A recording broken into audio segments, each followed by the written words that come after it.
Barangay Hinebra, Aljun Mariano mga bro, pipirma na kayo ng contract extension at Japit Aguilar mas lumakas na. Yan mga bro, pagkatapos mong ilike ang ating video, mag-subscribe na rin kung bago ka pa lang sa ating channel at i-click ang notification bell para lagi kang updated sa ating mga sports balita.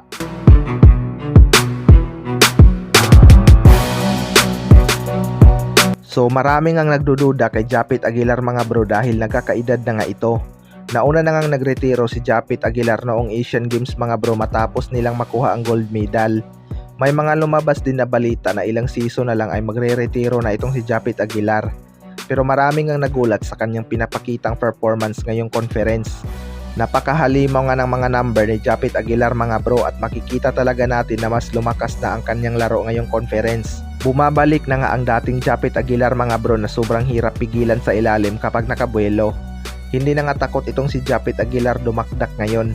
Malaki nga ang naging impact niya sa tandem nila ni C-Stand mga bro at nagiging triple tower na sila ng Barangay Hinebra dahil sa addition nito ni Bishop. Kapag nagtuloy-tuloy ang magandang laro nitong si Japit Aguilar mga bro, panigurado maraming pahihirapan itong Barangay Hinebra kahit wala si Justin Brownlee. Malaking bagay din ang dipinsa nitong si Japit Aguilar sa ilalim mga bro na kayang magpaiba ng tira ng kalaban.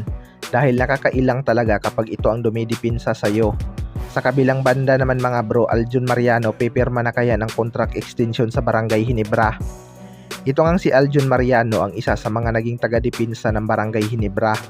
Binigyan din ito ng mahabang playing time ni Coach Richard noong PBA on tour upang ibalik ang kanyang kumpiyansa, partikular na sa opensa.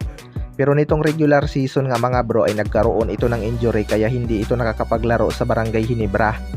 Sa ngayon nga ay unrestricted free agent na itong si Aljun Mariano mga bro. Meaning hindi pa rin siya pwedeng kuhanin ng ibang team kahit free agent ito dahil nasa Barangay Hinebra pa rin ang kanyang rights. Ang maganda lang dito mga bro ay hindi nga siya pinababayaan ng Barangay Hinebra dahil sumasahod pa rin naman ito kahit hindi activated sa team. Malaking bagay nga itong depensa ni Aljun Mariano mga bro at kailangan lang talaga nito makarecover sa kanyang injury. May laro pa naman sa ilalim itong si Aljun Mariano at maganda nga itong kapalitan ni Jimmy Malonzo kapag nagpapahinga. Masipag nga itong si Aljun Mariano kumuha ng rebounds mga bro at may hustle din ito sa laban. Although hindi na nga ganun kataas ang kanyang playing time tulad noon dahil marami na ngang key player itong Barangay Hinebra.